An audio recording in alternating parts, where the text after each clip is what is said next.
Salut à tous, c'est Lunaris. Aujourd'hui, le test de la Twingo Gordini RS de 2010.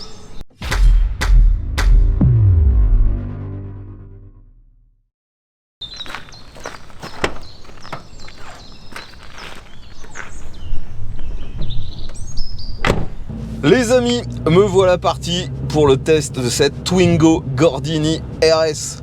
Je tiens d'ailleurs encore à remercier l'abonné qui est venu jusqu'ici pour me prêter cette voiture.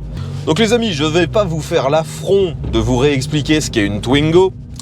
Vous en croisez au quotidien depuis de nombreuses années, vous savez très bien de quoi il s'agit. Mais par contre, vous n'êtes peut-être pas au courant qu'il y a eu sur cette deuxième génération de Twingo une version Renault Sport.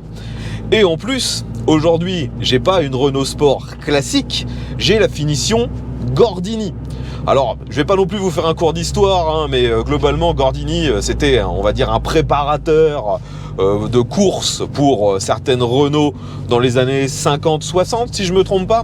Et les voitures étaient reconnaissables à leur livrée bleue avec des bandes blanches. Et c'est pour ça qu'aujourd'hui, donc, on a ces fameuses couleurs, un bleu magnifique avec les bandes blanches. Mais il faut savoir que sur cette voiture, les bandes ne sont pas en peinture, ce sont des stickers.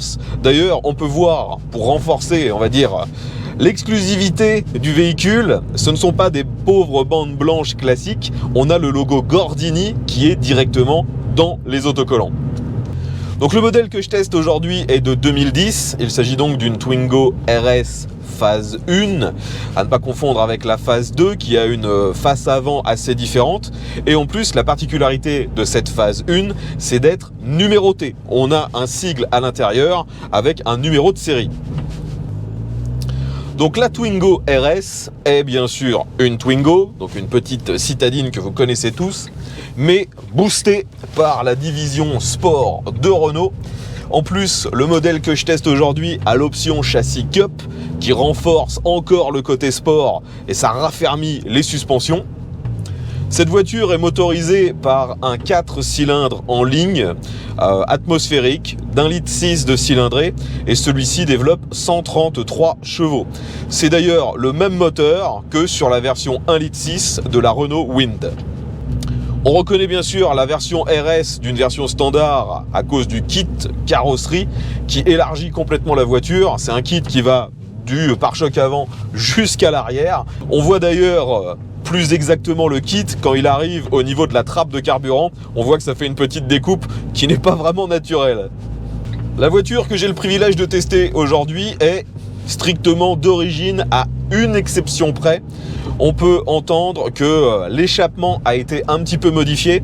Je ne suis même pas sûr en fait que la ligne en elle-même a été modifiée, mais je suis certain que le silencieux, juste le bout visible à l'arrière, lui, n'est pas d'origine. Là, on a une petite double sortie chromée très sympa, et même le bruit de l'échappement est vraiment sport. Dès qu'on démarre le véhicule, c'est vraiment très rauque pour une petite voiture de ce genre.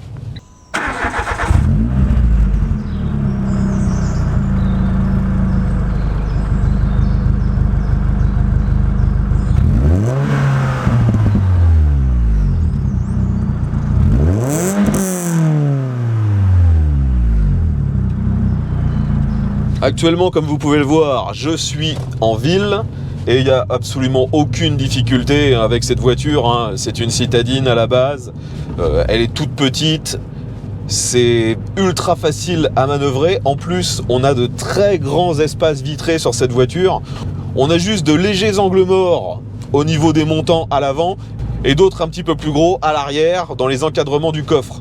Mais globalement, on a quand même une très bonne visibilité. Les deux rétros sont eux aussi assez grands par rapport à la taille de la voiture. On voit très bien ce qui se passe derrière nous. Et d'ailleurs, sur cette finition Gordini, vous pouvez voir que les rétros sont blancs. On réaccélère un petit peu. On le sent tout de suite que cette voiture, elle a envie de monter dans les tours. Et vu que la voiture est légère, je le redis, elle fait 1050 kg, eh bien, quand on accélère, ça part franchement. On n'a pas du tout le même sentiment que lorsque ce moteur était utilisé sur la Wind, qui est beaucoup plus lourde, où là, finalement, le moteur avait un peu de mal. La finition Gordini ne change pas que l'esthétique extérieure. On a aussi quelques particularités à l'intérieur, comme par exemple les sièges. On a des sièges en cuir, siglés Gordini. Certaines parties du cuir sont d'ailleurs bleues, au cuir qui est repris aussi sur le volant. Et les sièges sont plutôt pas mal. On s'attend pas à ça en fait dans une voiture de ce genre. On s'attend à avoir un siège un peu banal. Et finalement, on est bien calé. Ça donne vraiment un sentiment de sport dès qu'on monte dans la voiture. Sur cette finition Gordini, vous avez aussi un pommeau de levier de vitesse spécifique écrit Gordini avec le soufflet en cuir bleu, et on a le compte-tours devant moi qui est lui aussi blanc et bleu. On a aussi du cuir bleu dans les portes, mais ce qui est bizarre, c'est que les sièges arrière, eux, n'ont pas du tout la même finition qu'à l'avant. On n'a pas de logo Gordini, il n'y a aucune pièce bleue. C'est du cuir quand même, mais ça fait beaucoup plus standard. On retrouve pas la finition sport à l'arrière. Allez, je sors de l'agglomération, j'accélère un petit peu.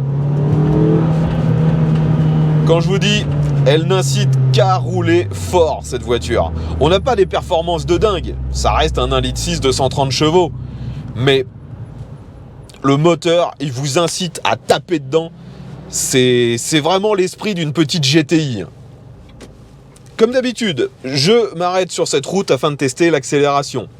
Je rappelle les caractéristiques de cette voiture, donc moteur 1,6 litre 4 cylindres de 133 chevaux. La voiture pèse 1050 kg et on a une boîte mécanique à 5 rapports. Normalement, sur la fiche constructeur, Renault annonce le 0 à 100 en 9 secondes, je crois. Allez, on est parti. Let's go! Pied au plancher. Ah, ce bruit moteur. Et 100. Maintenant, je ralentis. Alors la sensibilité au frein est assez décevante.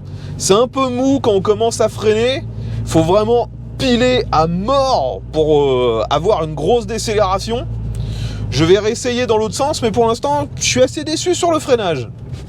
On va maintenant essayer de voir si l'angle de braquage est bon sur cette voiture. Donc je rappelle bien sûr qu'il s'agit toujours du même gabarit que la version normale, la petite citadine, et que c'est toujours une traction. Alors, vais-je sortir? Non, je ne sors pas de la route, mais l'angle de braquage n'est vraiment pas exceptionnel pour une voiture de ce gabarit. Allez, on est reparti pour une nouvelle accélération et ensuite je me reconcentre sur le freinage. Let's go! Pied au plancher, je passe mes vitesses à 6005. Il y a d'ailleurs un shift light qui nous dit quand changer. On arrive à 100 en début de 3 et maintenant je ralentis. Ouais, le freinage est assez décevant, je trouve. Il n'y a pas une très grosse précision ni un retour d'info dans la pédale de frein, et lorsque je pile complètement, elle dévie un tout petit peu de sa trajectoire. Je suis assez déçu par le freinage, il faut l'avouer.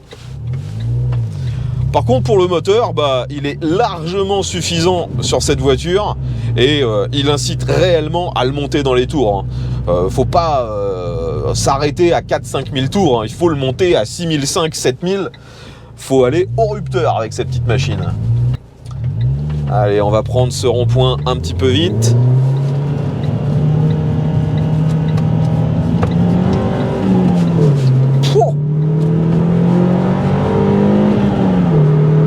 C'est une furie.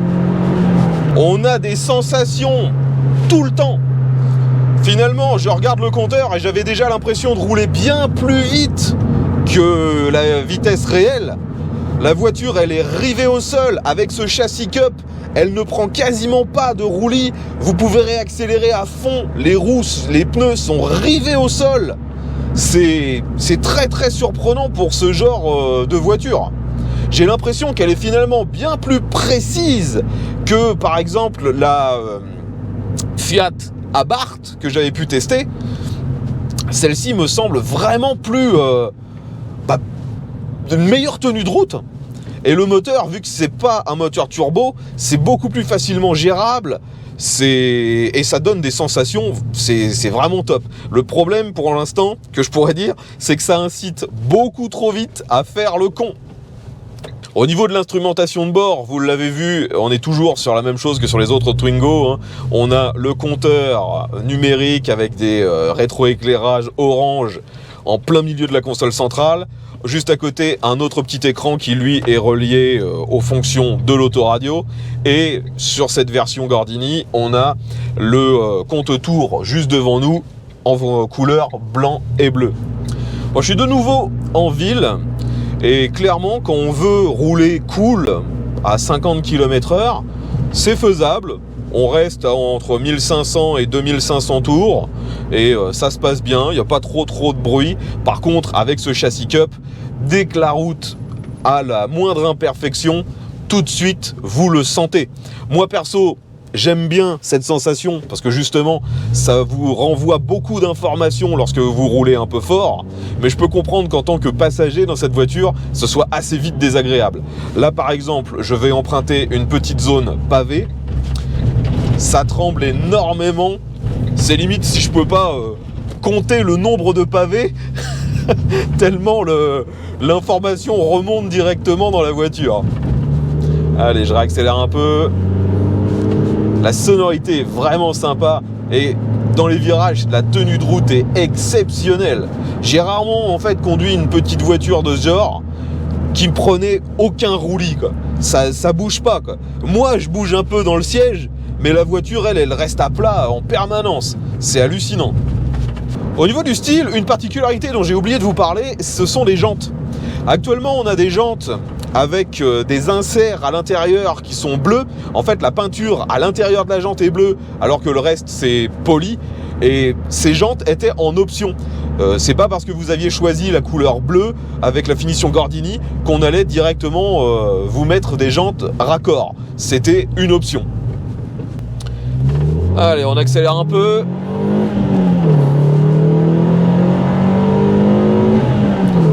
Oh là là, dans une succession de virages, cette bagnole, c'est un jouet, quoi. Par contre, au freinage, il faut vraiment tenir la voiture. Et le problème, justement, c'est qu'en fait, bien que ce soit une toute petite voiture, elle a des capacités délirantes en virage. Et on se retrouve tout de suite bloqué derrière les autres qui, eux, roulent normalement.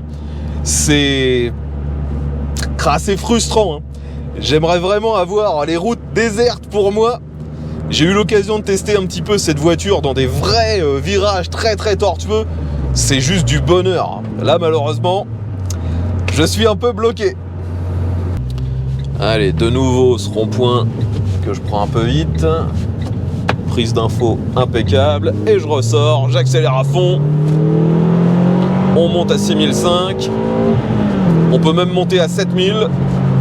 Ouais, c'est un peu frustrant en fait ce genre de voiture parce que vu que le moteur est vraiment très sensationnel, que très haut dans les tours, on roule comme un malade, on se retrouve tout de suite bloqué derrière les autres. On est tout le temps en train de jouer avec son permis, clairement, hein. Bien que ce soit pas une voiture très puissante, on est quand même au-delà des limites assez vite. Et je me doute bien qu'avec une conduite pareille, la consommation doit être vraiment élevée. Bien que ce soit qu'un 1,6 litre, il est donné en usage mixte pour environ 7,5 litres au 100. Je pense clairement qu'avec la conduite que j'ai actuellement, je dois être au-delà des 10 litres. Et ce qui est vraiment génial, en fait, c'est vu que la voiture est toute petite et que la prise d'info est sans le moindre problème, on ose, on se faufile, on n'arrête pas de changer de voie. C'est vraiment top, hein. Bon, en termes sport, je pense que vous aurez compris que je suis vraiment convaincu par cette voiture. Aussi bien son châssis que sa précision. Il n'y a que les freins que je trouve un peu en dessous du reste. Maintenant, ça reste une voiture un peu citadine, donc il faut que ce soit un minimum pratique. Et Renault a gardé, on dira, la plupart des aspects pratiques de la Twingo de base, hein. Il n'y a pas eu de réelle évolution sur ce modèle. En termes de rangement, vous avez à l'intérieur des rangements assez balèzes dans les portes. Vous avez aussi une boîte à gants tout à fait standard.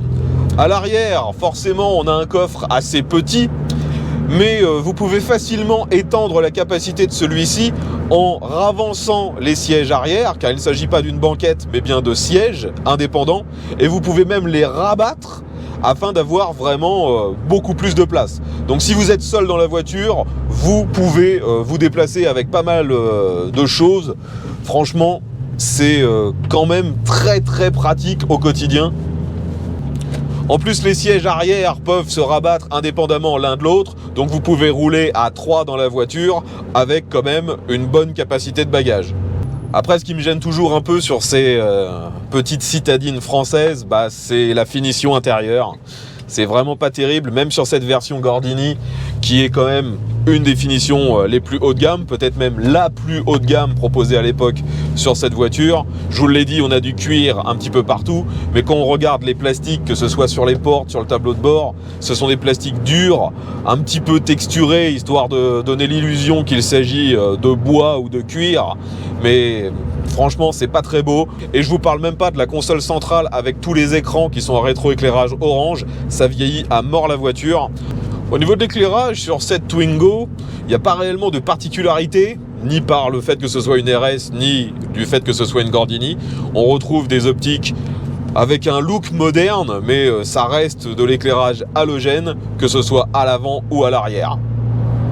On va maintenant passer sur l'autoroute, donc j'accélère un petit peu. On va dépasser ce poids lourd. Donc on peut remonter au maximum autorisé assez rapidement, mais il ne faut pas se mettre en 5e, il faut rester en 3 ou en 4 pour avoir une bonne relance, rester un peu haut dans les tours, sinon le moteur il galère un petit peu à bas régime. Maintenant je suis à 110 en 5e, je suis à 3500 tours et forcément le moteur il fait un peu de bruit. Je vais essayer de faire un test de relance, donc là j'accélère à fond, 120, 130, et là forcément j'arrive un peu plus haut dans les tours, le moteur gagne en puissance et forcément je prends de la vitesse. Mais je pense pas que ce soit un véhicule très très agréable pour rouler sur autoroute entre 110 et 130. En fait, il aurait fallu une 6e vitesse. Là, la boîte de vitesse est bien étagée pour rouler de manière sport, pas pour faire de longs trajets comme ça. Ah, la sonorité dans ce véhicule, dès qu'on accélère un peu fort, ça résonne dans la voiture. Perso, j'adore, parce que là, je suis en train de m'amuser avec cette voiture. Mais je pense vraiment que si vous avez des passagers, et si vous faites de très longs trajets, ça peut devenir pénible pour eux, quoi. D'ailleurs, en parlant des passagers, j'ai essayé, bien sûr, de me mettre à l'arrière. Je vous donne mon ressenti en temps réel. Et finalement, je suis assez surpris. La place est plutôt pas mal. On a en plus un genre d'accoudoir sur le côté qui est directement dans le montant ici en plastique. On a des rangements dans ce qui devrait être une porte si c'était une 5 portes. On a un porte-document ici juste en face. On est plutôt pas mal. Par contre, je rappelle, c'est uniquement une 4 places. C'est pas une banquette, ce sont bien des sièges. Sur cette RS Gordini, vous avez pu remarquer aussi que les vitres arrière sont teintées. Et je pense que c'est d'origine. J'en ai pas la certitude, mais je pense. Et clairement, ça donne une impression très très sombre à l'intérieur du véhicule. J'espère d'ailleurs que vous me voyez bien, parce que les caméras aiment moyennement ne pas avoir de lumière. Allez, je redescends d'un rapport et tout de suite, on se marre.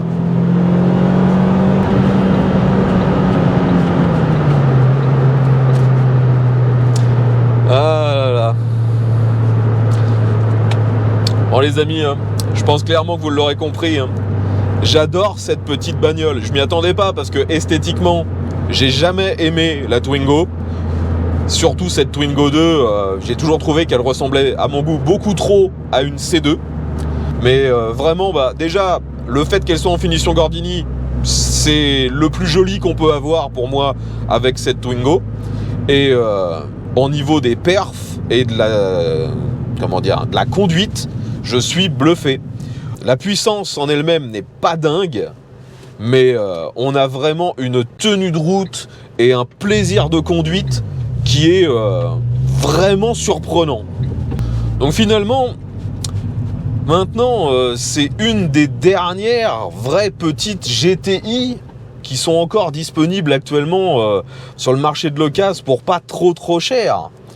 car un modèle comme j'ai aujourd'hui, en bon état, encore d'origine, avec le châssis Cup, avec des options d'époque comme les jantes bleues, qui était une option assez chère et maintenant assez recherchée. Eh bien, un modèle comme ça en vraiment bon état, avec les bandes blanches en bon état, ce qui est aussi très compliqué à trouver, eh bien, vous pouvez trouver ça pour environ 8 000 €. Et finalement, je trouve que le tarif n'est vraiment pas excessif pour un pur jouet. C'est vraiment du plaisir avec cette voiture. On retrouve tous les avantages du fait que ce soit une petite citadine, et en même temps, on a du fun. Faudra juste essayer de se contrôler pour garder le permis, et aussi pour pas consommer à mort.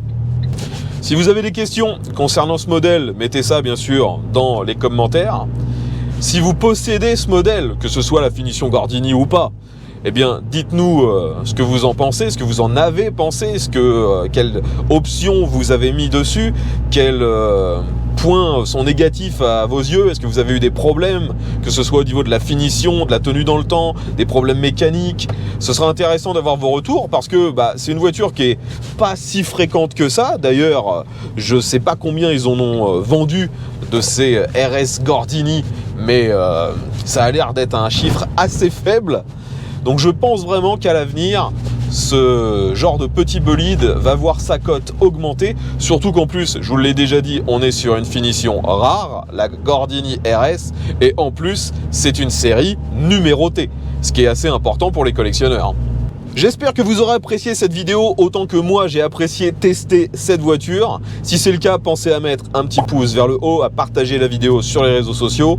Abonnez-vous si ce n'est pas déjà fait, vu que je sors ce genre de test assez régulièrement. Et je rappelle que si je peux tester autant de voitures différentes, c'est grâce à mes abonnés. Donc si, comme l'abonné qui me prête cette voiture, vous avez vous aussi un véhicule que vous aimeriez me voir tester en vidéo, eh bien contactez-moi. Tous les moyens de le faire sont dans la description. Je rappelle que mon lieu de tournage se situe en Normandie, près de Rouen. Et il ne me reste plus qu'à vous dire à bientôt et surtout, ve à tous.